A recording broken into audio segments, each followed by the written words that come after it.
news a lot. People have very, very different views on it. I will be presenting one view, not sure what Paul will be presenting, but we look forward to a discussion and dialogue with you. I've been reduced to rubble. We wrote this book to try to help people make sense of a war that should never have happened. A war that has raged on for months and might well rage on for years. A war that could lead to a nuclear confrontation. A war that must be stopped. We know that people have very different opinions about this conflict, and we hope that our book and this talk will foster respectful dialogue. We have not tried to justify or excuse Russia's invasion of Ukraine because we do not think it is justifiable or excusable. We hope we can help you understand the context, the background, and the actions of all the parties that led to this crisis. As US citizens, we have very little hope of influencing the Russian government, but we should be able to influence our own government, which is why it's so important to look at the role the United States has played in fomenting the conflict. Let's look at two elements of US involvement that we highlight in our book, NATO expansion and the events of 2014. Western leaders call NATO a defensive military alliance, but NATO was formed to defend Western Europe from invasion by the Soviet Union. That mission was accomplished when the Soviet Union disintegrated in 1991. NATO should have been dissolved at the end of the Cold War, along with the Warsaw Pact, which was NATO's counterpart in the Eastern Bloc. Instead, NATO reinvented itself to justify its continued existence.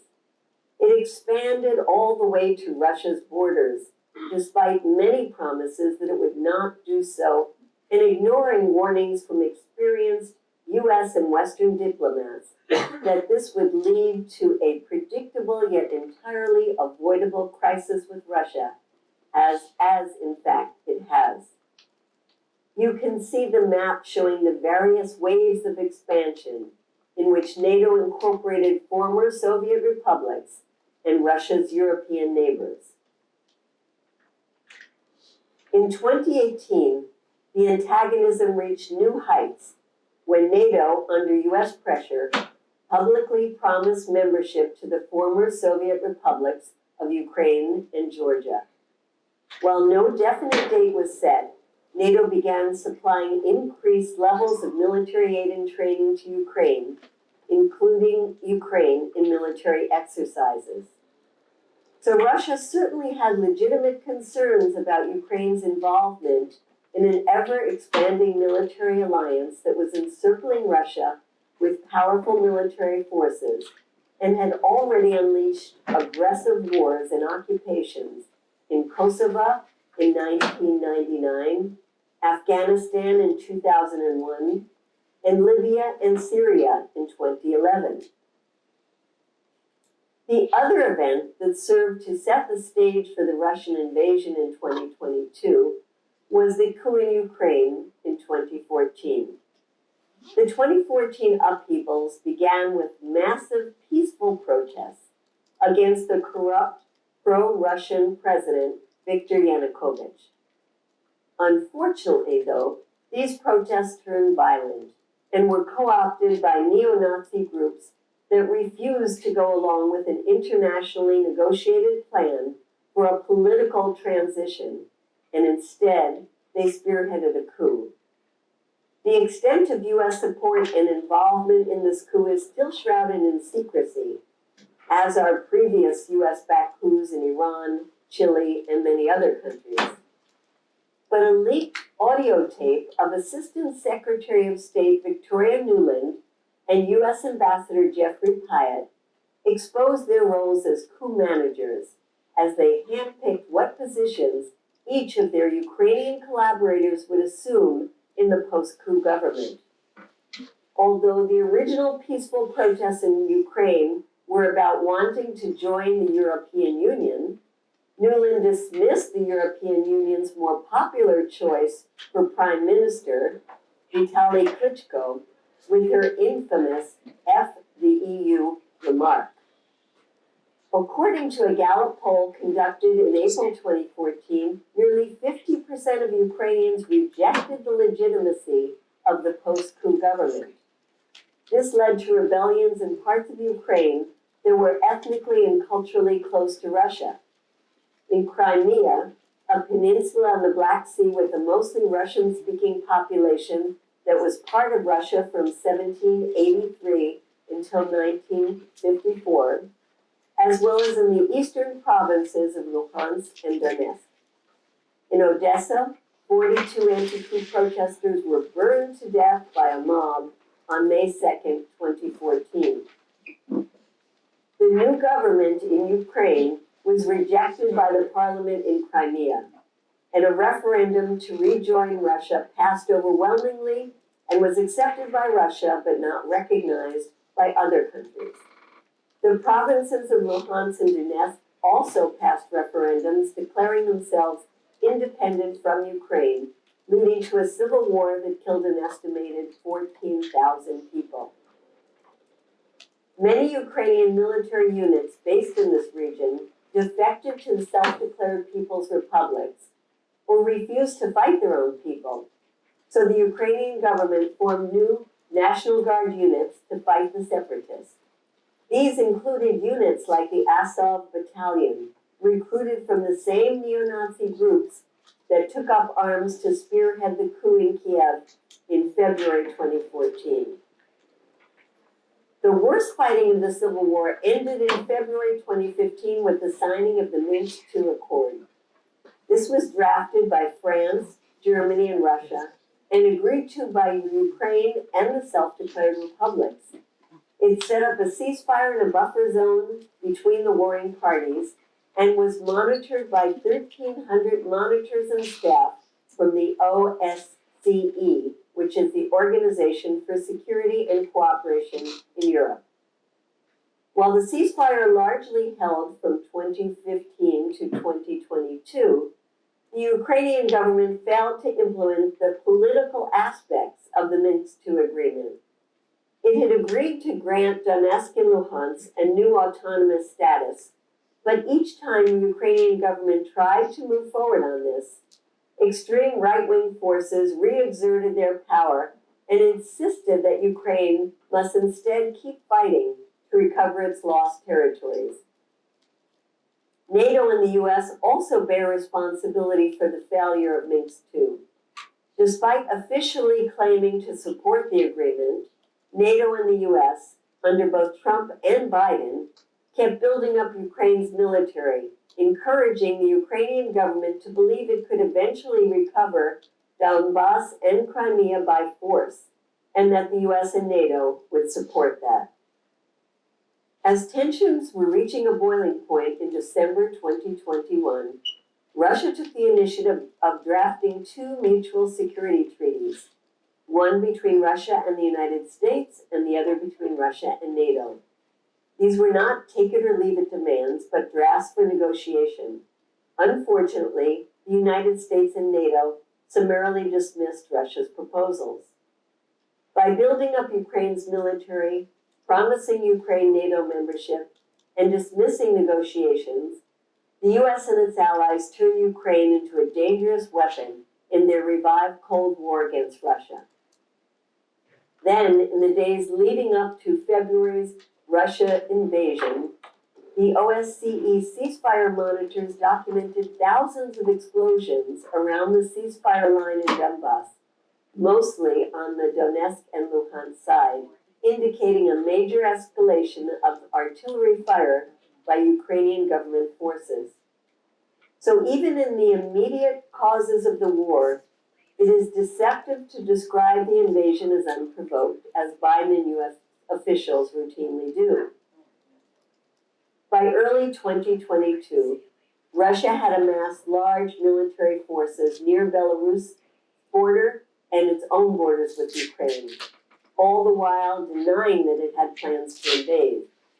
It also formally recognized Donetsk and Luhansk People's Republics as independent countries. On February 24th, Russia invaded. The invasion was illegal on many counts. It was not an act of self-defense, and it certainly was not authorized by the United Nations.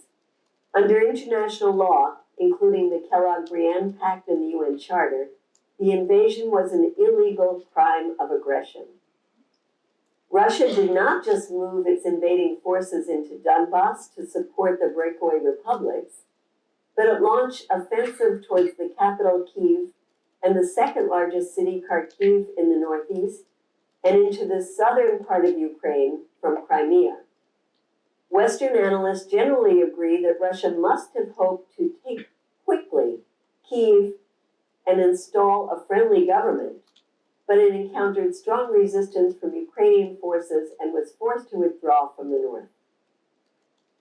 Ukraine's western neighbors responded to the invasion by granting asylum to millions of refugees, while the US and other NATO countries poured billions of dollars worth of weapons into Ukraine, stepped up their training of Ukrainian military, and provided it with intelligence to accurately attack important Russian targets.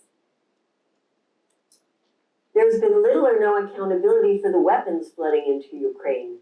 There are reports that as little as 30% of them may be reaching the front lines because they are either destroyed by Russian missiles or siphoned off into the black market, where they could end up in the hands of the Islamic State, neo-Nazis, or other dangerous groups around the world. This was precisely why the US Congress prohibited the transfer of US weapons to the Azov Regiment in 2018, as it became a magnet and a hub for international right-wing militant networks.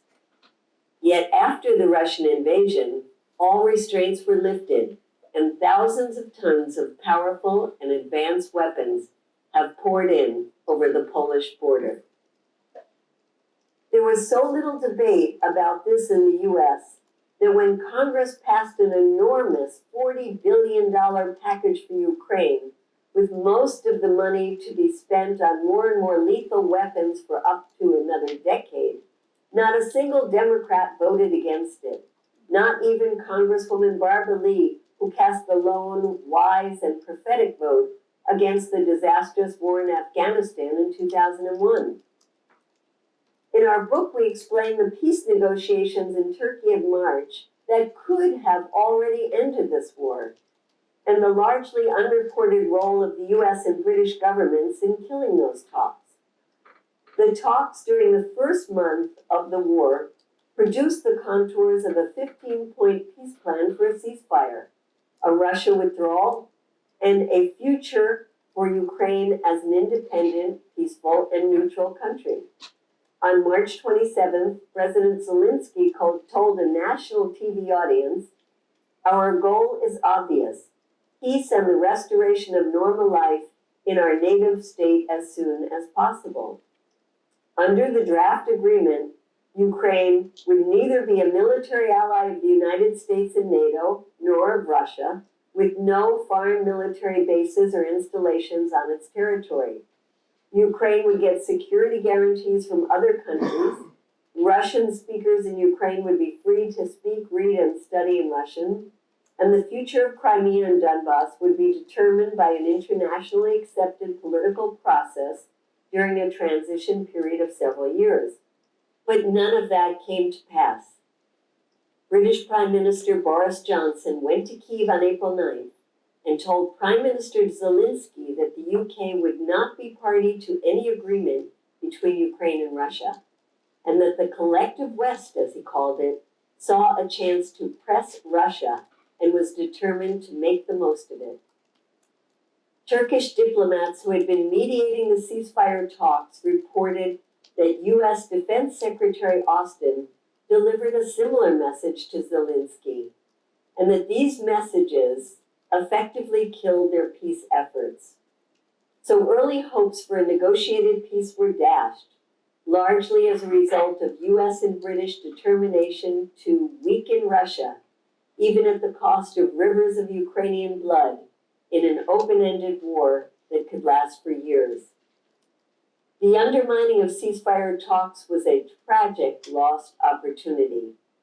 Since the talks were abandoned, the slaughter and destruction has continued, with hundreds of Ukrainians killed every day.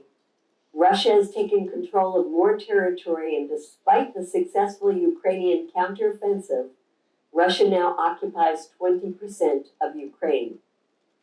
The sanctions against Russia have backfired, leading to soaring energy prices worldwide, while reduced grain exports have led to widespread hunger, particularly in the global south. Europe is facing an energy and home heating crisis.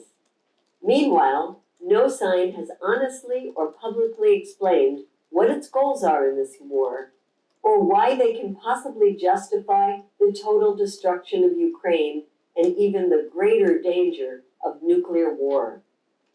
Even the old war hawk Henry Kissinger is warning that US policy has blundered to the brink of a world war, with no clear purpose or endgame in sight. He told the Wall Street Journal, "We are at the edge of war with Russia and China on issues which we partly created, without any concept of how this is going to end or what it's supposed to lead to." And here at home, we are told we don't have the funds for a decent healthcare system, or free college education, or housing for the unhoused.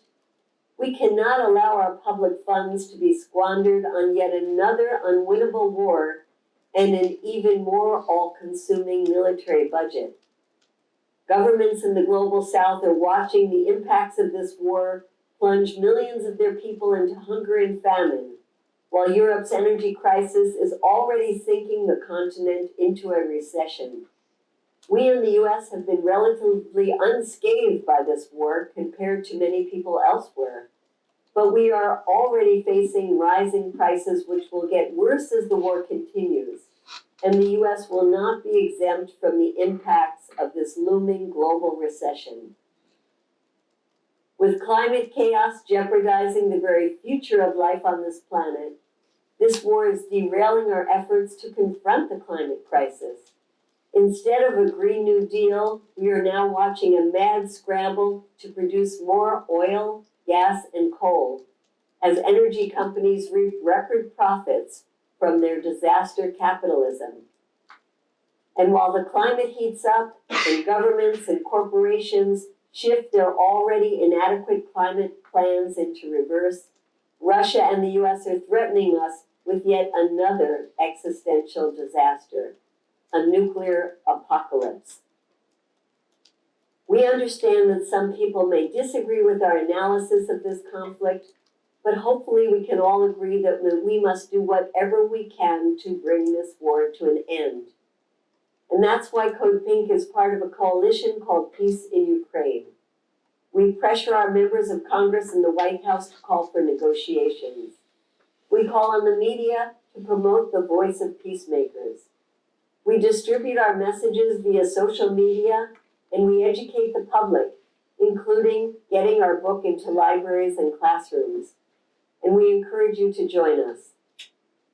We must act now to say, stop the bloodshed, stop the bombing, stop the madness. We must work together to demand a ceasefire and negotiations, not more war. Thank you.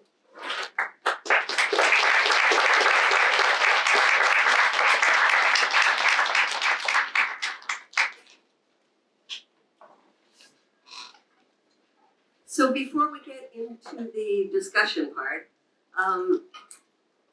I was listening to the speeches at the United Nations that happened last week and this week. Is anybody aware that the UN General Assembly was meeting? Raise your hand if you've heard about that. Yes.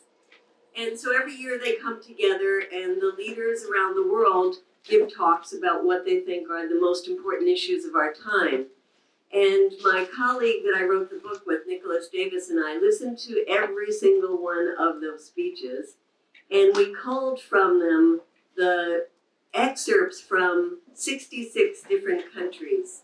They represent the majority of people in the world because they're big countries like China, India, Indonesia, and they also represent very small countries like island nations that are really the ones that are suffering the most from the climate crisis. And there was a thread through them all that said, we need to come together as an international community and find a way to end this war. Many of them blamed Russia for the invasion, but they were beyond blame at this point. They were, how are we going to solve this crisis? They talked about a looming nuclear war. They talked about the issue of the energy prices that are just taking a toll not only in Europe, but throughout the world. They talked about the food crisis. There was already a food crisis as a result of the pandemic and disruptions in the flow of goods.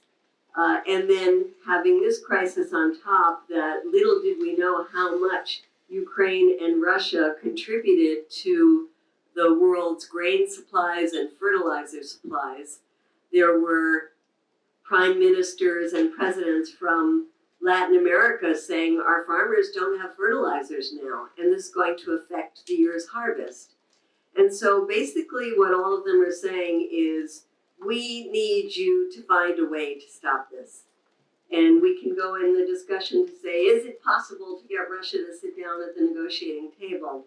But I think the clamor was very clear from the global community to say, we are not here to take sides. We don't want to take sides. What we want to do is find a way to get us back on the track so that we can meet the sustainable development goals that we as a world community had come up with, so that we can get agreements in the next international environmental meeting called COP27 that's coming up in Egypt, so that instead of seeing the big powers like Russia and China fighting with the United States and the West, we can come together as a global community and solve those crises that we are facing right now. So I think I want to add my voice to the voice of so many of those leaders throughout the world that were saying, war is not the answer. There must be a way to find a ceasefire and negotiations. So now I'll have Paul come. Great, thank you.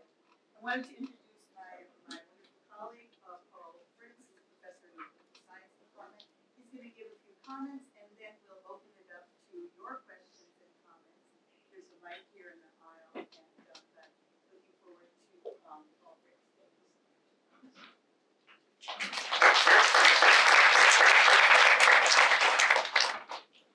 Thank you, Medea, first and foremost, for your presentation, for your words. Thanks to the organizers, of course, for inviting me to do this. I will say, this is a little bit of a strange position to be in because I'm reacting in real time to a presentation I didn't know about before. I knew sort of the basic outlines. I've read your work, of course, with you. So forgive me if my comments don't all make sense, and I'll clarify when I can. But let me start with places that I share with Medea and her position, and that this war shouldn't have ever been started in the first place, and that it is critical to find a way out of this war. I guess I have to raise questions about possibilities of this, partly because I think I've got questions about the causes of this. And causes of war do determine sort of how things can be ended to some extent. I don't want to overplay that.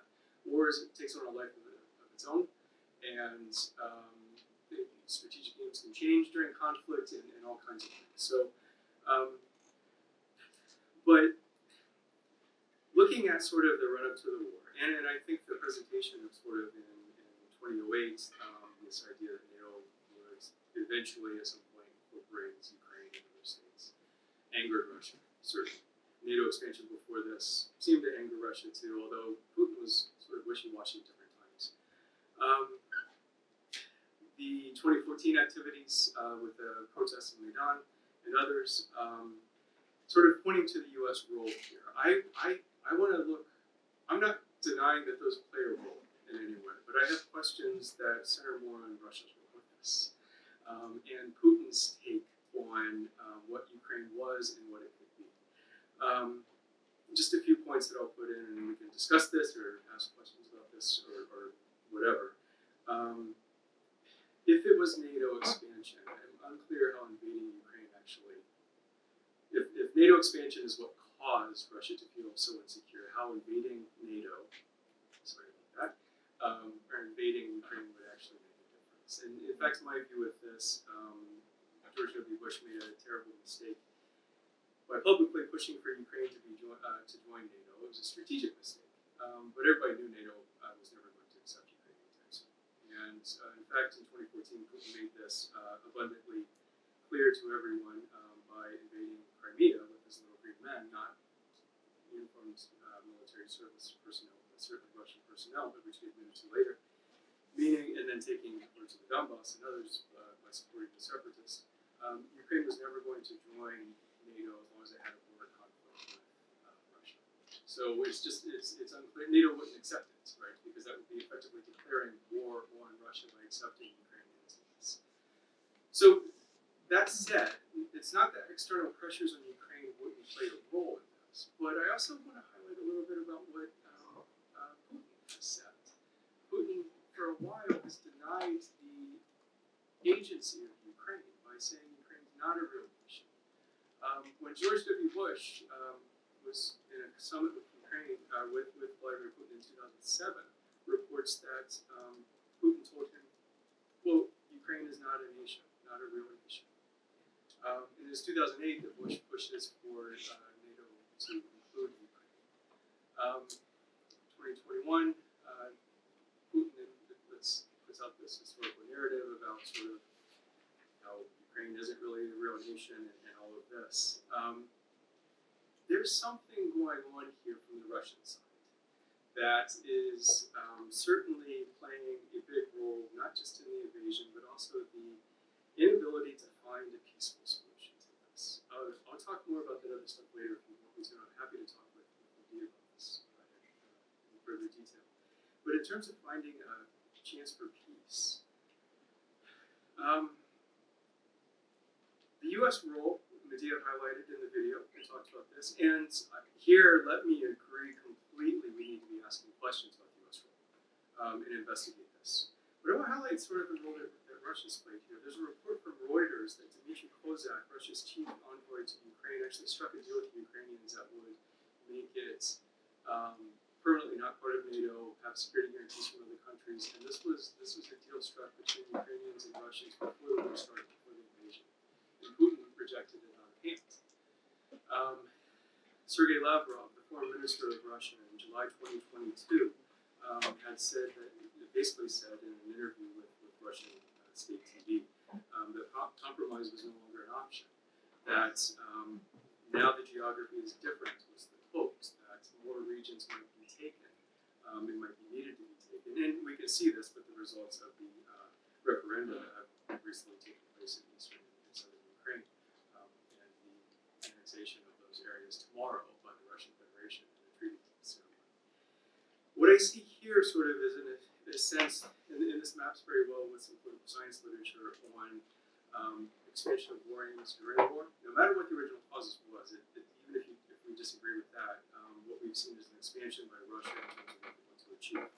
But more importantly, for finding peace in this sense, outside actors are going to have a very hard time pushing this, I think, and for a variety of reasons. One is that war termination literature shows that semi-authoritarian regimes, which Russia is, not a pure dictatorial system. There are trappings of democracy, there are other powers there. They're the most likely to push to the bitter end in war. They're the ones who cannot accept a negotiated settlements because they're threatened, they lose their power. Right? We see this over and over. Hein Goemans has an excellent book on this, talking about how war declines. And what we're seeing with Russia and its actions in Ukraine is not a de-escalation, but in fact an escalation in multiple ways, consistent with this idea that a semi-authoritarian regime can't lose, because if it loses, even with a negotiated settlement where it doesn't get everything that it wants, its rule is threatened at home. So it makes it unlikely in this sense. Russia is a big impediment in this sense, and it makes it unlikely that there's going to be any ability for third-party actors to change this. getting to third-party actors for a ceasefire to work, there has to be incredible commitments made by both sides. Russia's created a commitment problem for itself by invading its neighbor. Who's going to believe that Russia, if there signs a deal, won't do this again because it has the advantages geographically and those sorts of things? Usually, a third party can solve that credible commitment problem. At least that's what we know in political science literature. But it's unclear that there's any states that could be a neutral third party to be able to enforce that at this period of time. So the fear among many is that any sort of ceasefire, any sort of peace right now is simply going to be a respite for the next round of war. And that's something that has to be addressed. That's something that really has to be, I think, in policy we have to think about that possibility, but not let that possibility get in the way of trying to find creative solutions to peace either. So there's a lot more that I could say, but I don't want to go any further. I want to open up to discussion. I want to thank Medea again for being here for the presentation, for the opportunity to respond to this. Thank you.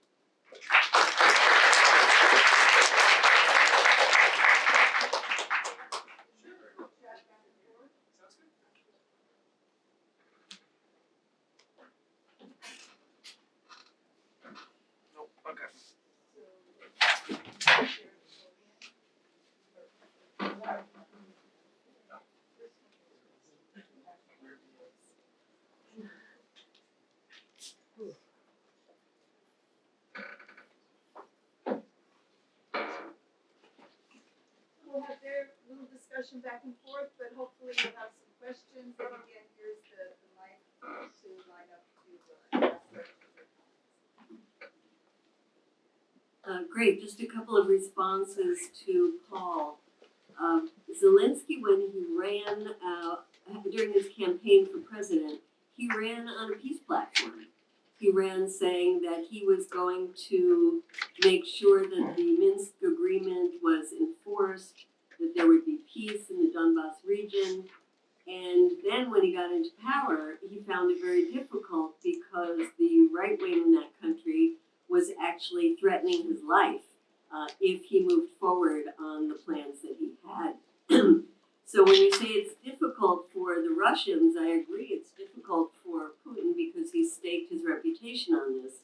But I think it's also difficult for Zelensky because he has to contend with those within Ukraine now that want to take this to the ultimate victory, which means winning not only back what they had before the Russian invasion, but going back to take all of Donbas and Crimea.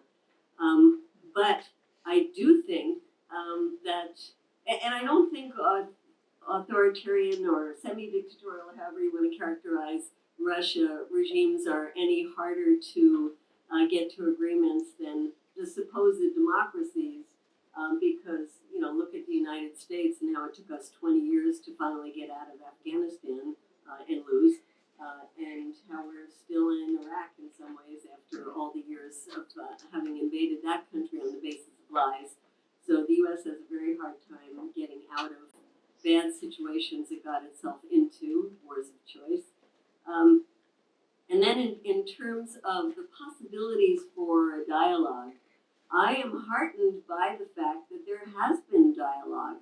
There have been agreements brokered by other countries like Turkey, for example, that have dealt with the grain situation to try to get massive levels of grain out of the war areas so that it could ease the crisis that was happening around the global south. There was also an agreement around the Zaporizhia nuclear plant to get inspectors into that plant. And there have also been about 16 prisoner swaps that have happened, some of them with significant numbers to the hundreds of prisoners. So that means that you can talk. And I think that, yes, both sides are entrenched, but that equally in some way. And the last thing I just wanted to respond in terms of Zelensky and the difficulty in Ukraine. The fact that not just the United States, but it's about 40 countries now that are supplying some kind of aid to Ukraine, and most of it coming in the form of weapons, means that there is an incentive on the part of Ukraine to keep fighting. So that would be another reason why it's difficult, and that's why I feel that it's important to stop the weapons, to call for a ceasefire, and to move forward on negotiations. Oh, thank you, I thank you for pointing out Zelensky's also in a difficult position, because you're absolutely right. And this is something I alluded to with Russia, but it happens, it goes with Ukraine as well. War happens and aims expand. Not always, right, but we see this over and over again. And Ukrainian nationalism being really sparked by this. Zelensky's in this tough spot where if he does back down, he's going to risk the ire of Ukrainian nationalists from all sorts. So he's in this tough spot. And I think, pointing out where there has been agreement is important too, so that to get to the nuclear power plant, absolutely. Grain exports, absolutely. I don't take as much hope from these because there were very clearly identifiable common interests. Nobody wanted that nuclear power plant to go up in smoke, right? The grain exports were incredibly important for the global market. It gives in so many different ways. So, but it is good that they can talk and find this. I think what we've seen though with the Russian side is that on the big issues they haven't been willing to talk so far, and that makes it consistent with the literature. And I hope that you can find a way through this. One final thing I'll say is the aid to Ukraine. I'm not sure that they need much more incentive to fight. It's not just the aid and military that's leading them to the war to fight. It's the fact that they were invaded and that sparked nationalism. Something we know that a relatively divided Ukraine turned into a relatively united Ukraine overnight on February 24th, 2022. And it's not that Ukraine is unique in this regard, but outside invaders do this. So even the regions in the east that Putin apparently assumed, mistakenly assumed, would just sort of welcome Russian troops, maybe similar to how Bush assumed that U.S. troops would be welcomed as liberators, was a very faulty assumption, and they fought back in large numbers, not total numbers, but large numbers. So I see some common ground in what I think they have the same ultimate common goal in this sense. I'm just more pessimistic that we can get there anytime soon. Well, I think one of the important things is what is the U.S. position? And the U.S. Supplies the vast amount of the weapons going to Ukraine. The U.S. has not put any pressure on the Ukrainian government to negotiate. The U.S. is the major player in NATO. And also with the Western powers that early on had wanted to find a quick solution to this problem, and that was Germany, France, and Italy. The U.S. and the U.K. were the ones that said, no, we're going to take this to the ultimate consequences, which means you'll get all of Ukraine back for Ukraine. And then I didn't respond to one other thing you said about NATO and it being, I think you would probably agree with those who say it's a red herring to say that this was so much about NATO expansion. I would say to that Ukraine became a de facto member of NATO. There were so many Western troops in Ukraine training every year, 10,000 Ukrainian troops. There were so many weapons that were flowing into Ukraine after 2014. Ukraine was included in military exercises, what they call war games. And so I think as far as Russia was concerned, while there wasn't a formal membership, although it had been put into the Ukrainian constitution in 2019 that they were going to go for membership in NATO, it was already pretty much a NATO member. Great. Thanks for bringing those issues up. And let me just highlight sort of the echo, I want to say, thinking about this position, but just in a slightly different way. You were right in your presentation, and that we don't know what U.S. strategic goals are. They're not going to be by the Biden administration. That has to happen. It's Kissinger might be right, and I don't see that very often. That's there isn't this clear strategy. It needs to be taken out there. A lot of the words that we've seen from Secretary Austin and others were sort of inflammatory, and probably not very helpful in that regard. So I agree completely. We need to pressure the government, the U.S. government, to make clear what the aims are, so that we can decide whether we like those or not, whether that represents us. And you know, we could go back and forth on NATO, and I don't necessarily want to do that. I just have a different view on that. But I will say that I think it plays a role. But I think there's underlying reasons for the Russian tension with the West generally, the United States in particular. And NATO is a very useful way to express those issues. Just one other thing that I'll say is that, you mentioned this 2019 Ukraine puts in the Constitution that they want to join NATO. That I think says a lot to me that these countries want to join NATO. Nobody's forced to join NATO.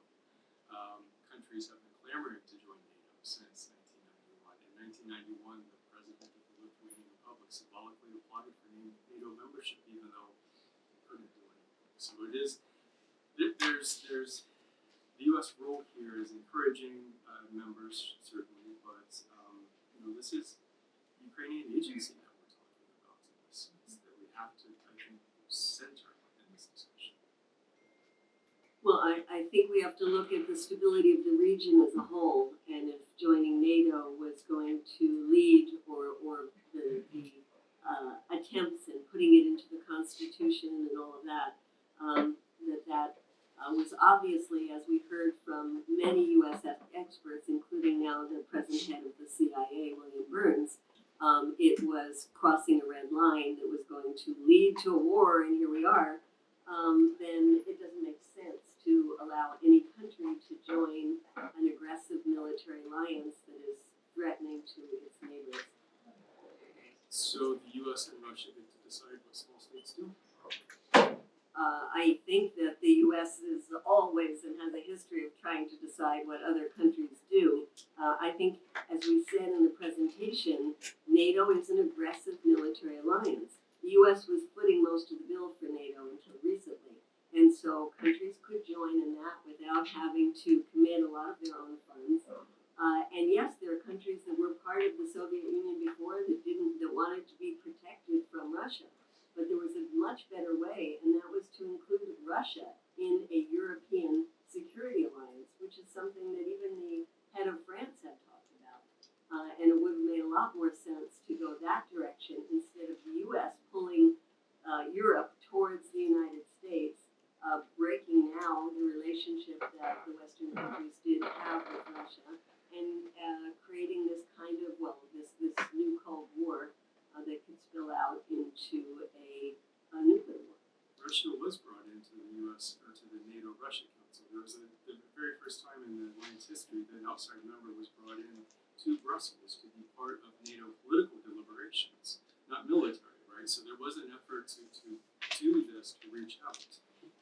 It was Russia that pulled out of this. But I'm talking about a security alliance that would not have the United States as part of it. The United States, if anybody doesn't realize, is actually not in Europe. And, there should be a security agreement for the Europeans, by the Europeans, for the Europeans. The U.S. unfortunately has a history of going around the world and trying to determine what other governments can and can't do.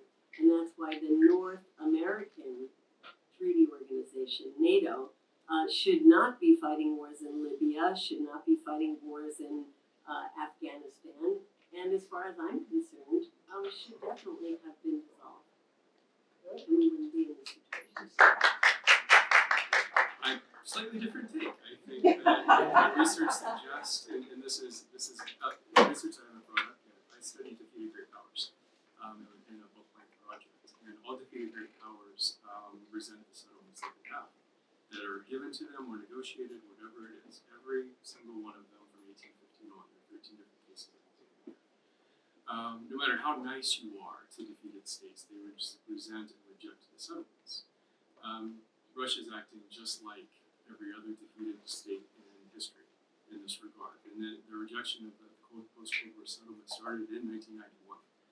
It started with Boris Yeltsin. He was not powerful enough to do anything about it at the time, but as Russia gained powers have been pushing back. What I think would have happened with NATO dissolving is that you would have Russia that was sort of lost its empire in Eastern Europe, trying to regain its empire, but without a border in Poland as being part of NATO in this sense. It's or at least a plausible story. It's a counterfactual that is just, both are counterfactuals, that if NATO had been dissolved, there wouldn't be this war. Mine is a counterfactual argument too. We can't resolve which way, who's right in this sense, but it provides a different way to think about what's at stake, I think, in this kind of case. Well, let's remember also U.S. is a great power that doesn't like to lose. Sure. And a great example of that is Afghanistan, where we go out having lost, but then take $7 billion of their money and then back. Anyway, that's a different story. So we have somebody here waiting, and anybody else, should they go up to the? Yes, please. Hi, I was wondering how you think the incentive for profit for American arms manufacturers influences the United States policies and strategies regarding the war.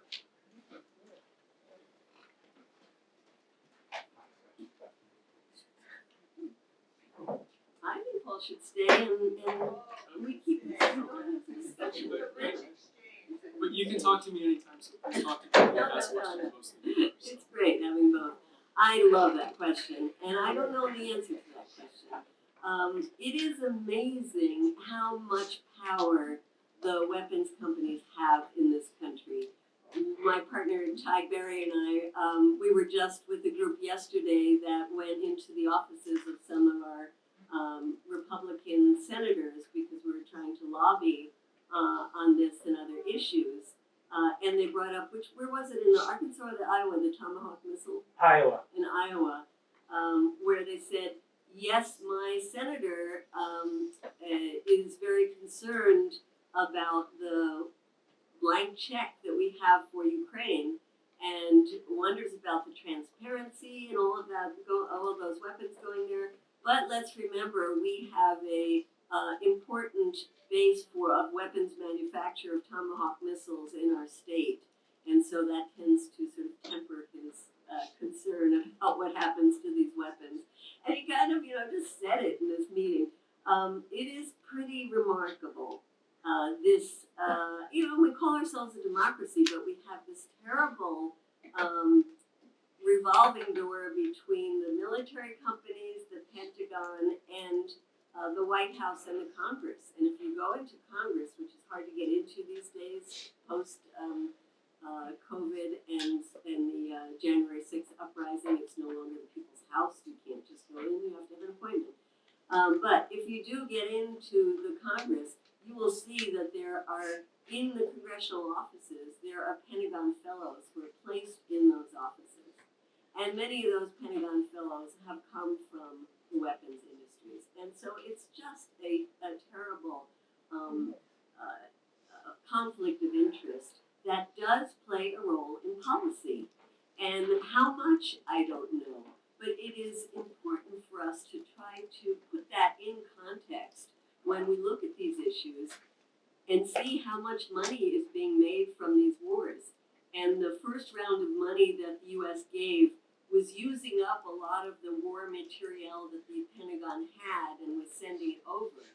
And now the money that they're allocating in Congress is to produce new weapons. And so, we're just this cycle of violence and profits for weapons company is just continuing. And I think we have to be serious that this plays a part in keeping wars going. Thank you. I'm Peter. I just have a couple of fears about not sending weapons to Ukraine. And I'm in Professor Longmire's class about human rights, and Russia's been committing vast amounts of human rights violations in Bucha and other cities across Ukraine. And I was just wondering, if we stop sending weapons to Ukraine, do you think that maybe more cities will fall under Russian occupation and be under the same kind of human rights violations of mass graves and all these other things? It's a really good concern to have, and I think that one, there are already massive amounts of weapons there. Two, what some of the officials in Ukraine are now saying is they're getting the most of their weapons from the fleeing Russians.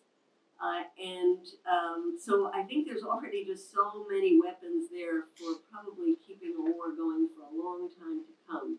In terms of human rights violations, unfortunately, that's what happens in wars. And that's why, some of us devote our lives to try to prevent wars, because those kind of human rights violations are part of a war. The Ukrainians have also committed human rights violations, but when Amnesty International put out a report about that, they were slammed by the Western media, by officials saying, how can you talk about that? It's a Russian invasion, let's talk about the Russian human rights violations. And certainly, I'm not one to say that we shouldn't be, we should treat them as equal. But we should be saying that war creates human rights violations, creates torture, creates deaths of civilians, and the best way to save the lives of Ukrainians is to find a way to stop this war. Hi. So I'm in Professor Longmire's human trafficking course. Against human trafficking. I know that you've done quite a bit of work to prevent human trafficking, and I was wondering how the war in Ukraine, and especially with the Russian and Ukrainian human rights violations that you just mentioned, how that is impacting all of that. Yeah, your professor could probably answer this better, and maybe Paul can help on this, but what I know is one of the main factors that lead to human rights trafficking, to human trafficking, is mass migration and people who are in desperate situations. And when you see the millions of people who have had to flee Ukraine to go into other countries and don't have a source of income, that's when you do see a lot of human trafficking. And I think in the larger context, the fact that this war, unlike other wars, is creating ripple effects all around the world and creating more mass migration because of greater hunger and climate devastation, because the war in Ukraine is leading to more use of dirty fossil fuels, more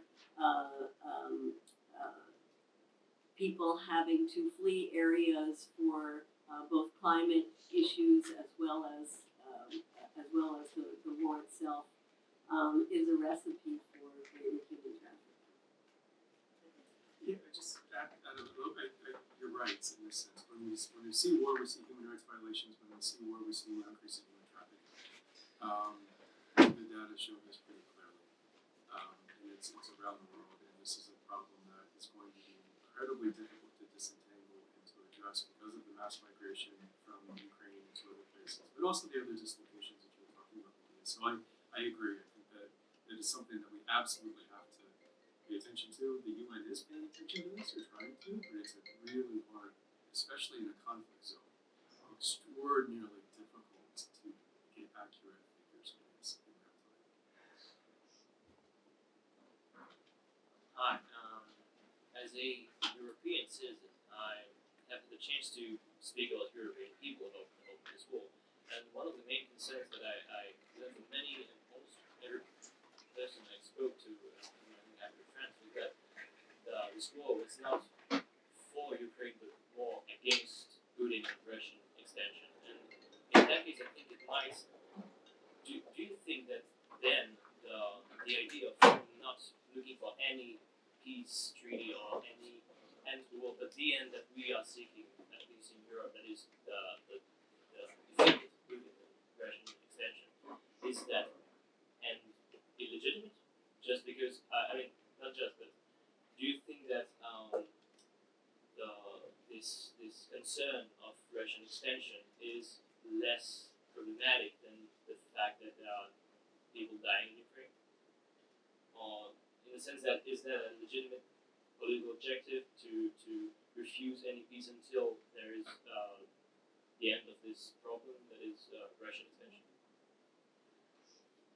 Well, I think there are many different opinions within Europe, and in some ways, beware of what you wish for, because those who want to see an end to Putin don't know what that means. You could see a breakup of Russia and a chaotic situation that we've seen in other countries that would make it even more difficult to have negotiations with Russia. You could see the military taking over. You could see, all kinds of scenarios that would not be more positive than coming to a negotiation with Putin's government. The Europeans, I think, are going to be concerned more and more about their own well-being. And what I mean by that is their ability to pay their heating bills. The energy crisis, as we get into winter, it's quite extraordinary what the price is now of the energy that Europeans have to pay for. I think also, while there have started to be protests in different parts of Europe against the economic situation, against the rising prices, in some of those protests, you are hearing people talk about get out of this war with Russia so that we can solve these economic problems. And I'm worried about who is leading and who is taking that voice. And I think it's the extreme right within Europe, and I think it's going to be the extreme right within the United States as well. And that's why I'm very concerned that progressive people, who tend to be people who want to see money going to deal with the climate crisis and other issues that we have that affect our own people, are going to be sidelined because they are supporting Biden, a Democrat, in what is now Biden's war with Russia. So I think within Europe and the United States, we're going to see the rise of the extreme right, and a lot of it is going to be a result of this. No, actually, I think you're right, but I would add that Putin's been planning this for a long time, making ties to extreme right-wing groups in Europe and the United States, funding them, or even training them. Now, Ukraine has played a role in this too. Right-wingers have flood there, so it's not just Russia, but Russia's trying to do this.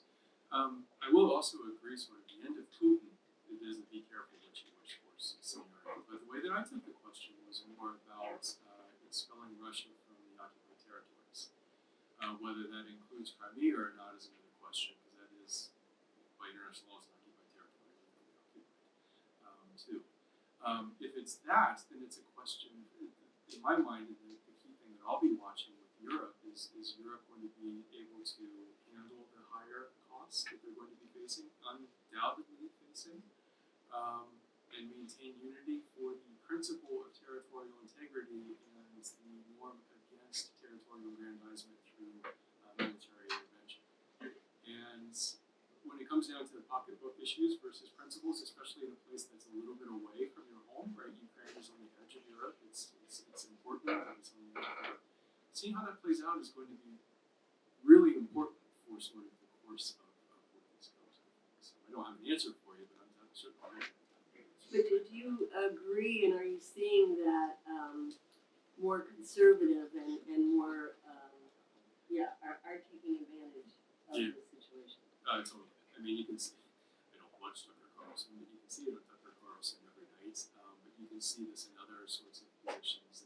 It is the MAGA crowd is going that direction in the sense of what's the US doesn't have any role here, trying to get out, and you have to ask why, right? And you see the interesting thing with the actual right-wing militia groups is that they're flooding to Ukraine to fight Russians in large numbers, and they used to flood to Russia for training and support. So once Russia invaded Ukraine, they flipped, at least the American groups And you have large numbers of those right-wing extremists that are in Ukraine, part of the Ukrainian foreign legion. I say large numbers, we're talking hundreds or so, something like that, but it's significant. So yeah, it's a really important dynamic.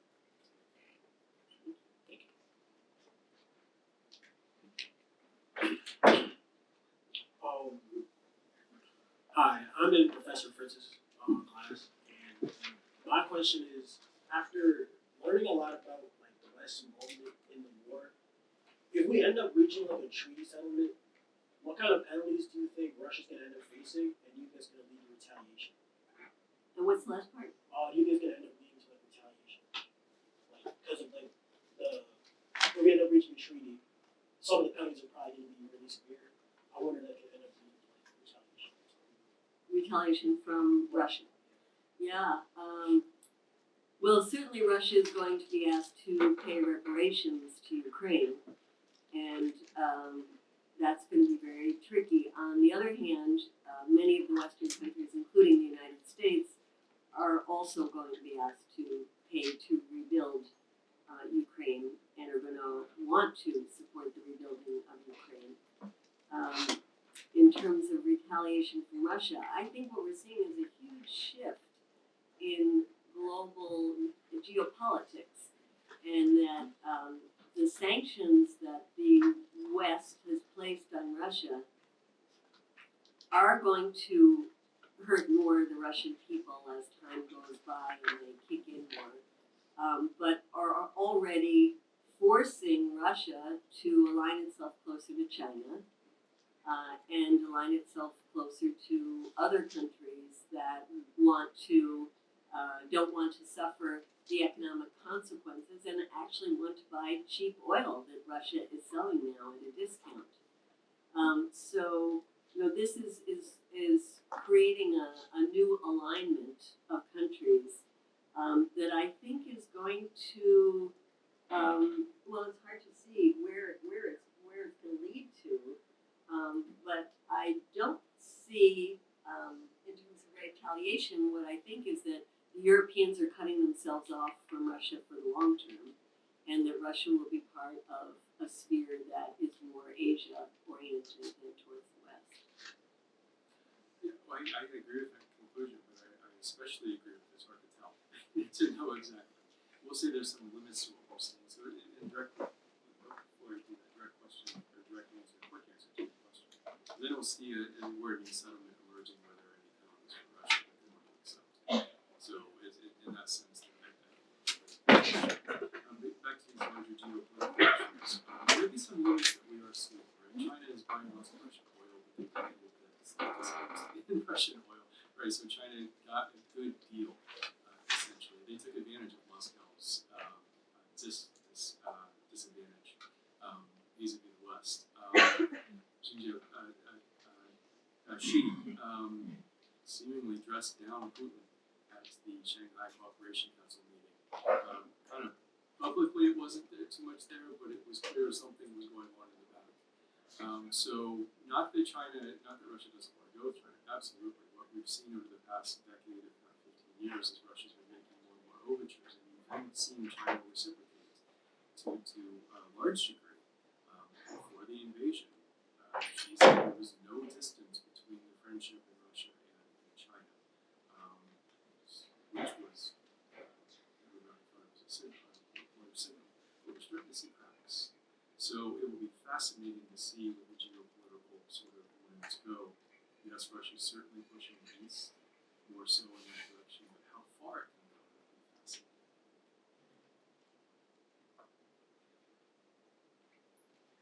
Hi, so I'm also in Professor Fritz's class. So just this morning I was looking at like the CFR news briefs, Council of Foreign Relations, and they said that Putin announced that Russia plans to invade 4 Ukrainian regions. So, one, do you think that will happen? And if it does happen, how will that affect like our current involvement or just the current situation? Well, I think they're talking about the 4 regions that were annexed with the referendum. So they're not talking about new regions. Those are regions that Russia is already in. It doesn't control all of the territory in those 4 provinces, but that's the 4 that they've already been talking about. I think it makes this situation more difficult because Russia is now saying that it is part of their territory, and that we've seen Putin say that they will go all out to protect their territory, implying that the use of nuclear weapons, and the U.S. has shot back saying that there would be catastrophic results if that happens. So it just ups the ante to all of this and makes it more difficult to find a solution. 100% agree. Yes, totally. Hi, my question is about the Russian response to the international community. We know that every time the Russian Federation speaks about the war, they still refer to it as a special military operation. And even when Russia was last at the Security Council, the Minister of Foreign Affairs spent a long time essentially attacking Zelensky and trying to get a picture of Russia sort of liberating the Ukrainian people from almost like a dictatorship-like power. He held up a deactivated mine and said that it was a cruel weapon that could only be used by a monster. So we talked a bit about the United States sort of weaponizing Ukraine. Is the response that Russia's giving simply because they don't have any other option, or are they trying to weaponize Ukraine as well? Because we know that China, the support of the war is not necessarily condemning it, but not necessarily supporting it. And there's a lot of concern in the international community over whether that might sort of give a push to China to heavily look more into Taiwan. So if that's a possibility, we think it's a real risk. Well, I think, one issue that we haven't brought up here is the discrimination against some of the Russian-speaking people living in Ukraine. And certainly that was a reality where there have been prohibitions on the speaking of use of Russian language in the schools. There have been restrictions on Russian press in Ukraine. And so the Russians are telling the Russian people that we are protecting Russian-speaking people in Ukraine, like the ones who rose up in 2014 and declared themselves independent in the Donbass.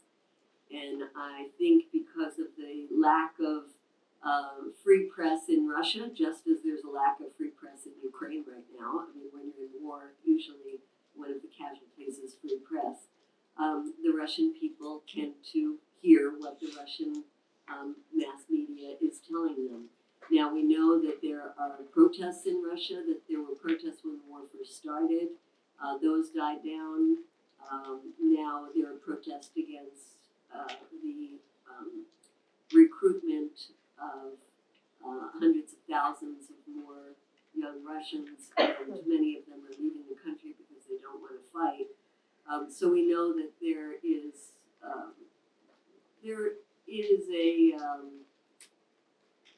a growing concern within Russia about this war. And while Putin's popularity rating would be the most fabulous thing in the United States, because it was in the 70s, and now after his last call-up of recruits is down to 67%, which would be great here. It does show that there is more dissent within Russia itself. Now, you were relating this to the Taiwan issue in China, and I forget how you were connecting. Yeah, because you showed the link between the UK and the US sort of weaponizing Ukraine as a fight against Eastern power. Could Russia be doing the same thing by sort of maybe acting almost as like a martyr against Western power, which might inspire maybe China to start looking into Taiwan? Because that's a big concern between U.S. policy analysts.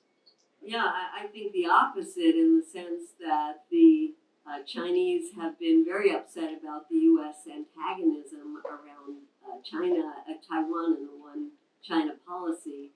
recent trips by people like Nancy Pelosi that have upped the ante in terms of that antagonism, and China seeing how the U.S. has responded to the Russian takeover of some of the areas of Ukraine, has only, I think, brought, as we were talking earlier, Russia and China together, increasing the militarization within China. There's a lot more money being spent now on China and military than there was before. Nowhere near the numbers that the U.S. spends on the military. But the entire Western world and Russia and China are now becoming more and more militarized. And I think there is a great, we should have a great concern that the U.S. is not only using this conflict in Ukraine to try to weaken Russia, but even the Republicans who say they're against this war, they say that we should be saving our firepower for China because that's our real adversary. And that's why I think it's so important that we build up an anti-war movement against this war, because the U.S. is really putting its sights on the next war already, which is China. Well, one thing, going back to the beginning of your question, I would say we have to be careful on wartime because every side is politicizing everything.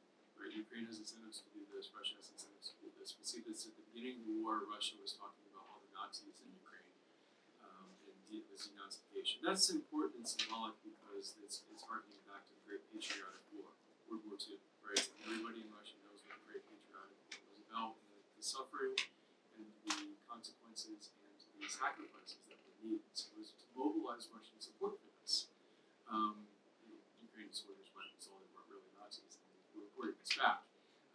But this is an ongoing issue, whether it's at the UN Security Council, where Lavrov has to make these kinds of statements talking about the inhuman actions of Ukraine, or Zelensky going and doing the same thing, right, and highlighting things. That's not to say that there aren't terrible things going on in those sites. There absolutely are. But they are going to use these things as much as possible. In terms of where it goes with China and what it's doing, China is continuing to grow. Its military spending is not the U.S. It's about a third of the U.S. right now, and that's grown a lot in the past 10 years. But it's not really that close. And we're seeing sort of, the Pentagon's plan is to kind of focus on Asia. And actually, Obama tried to pivot to Asia during his term, and it didn't really Got happen. stuck in the Middle East. Exactly, yes. Biden is talking about the Indo-Pacific strategy now, which is trying to rename it to get China out of this in some ways and highlight its relations with India. So the focus very much is there. And the worries about the growing militarization of the Taiwan Straits, U.S. actions there, I think are legitimate and something we need to look at. Thank you. Marty? I wonder how people react to the notion. Ecologists are telling us we don't have a lot of time for the emissions of being let out because of fossil fuels. Yet we're talking about war with Russia or China or whatever.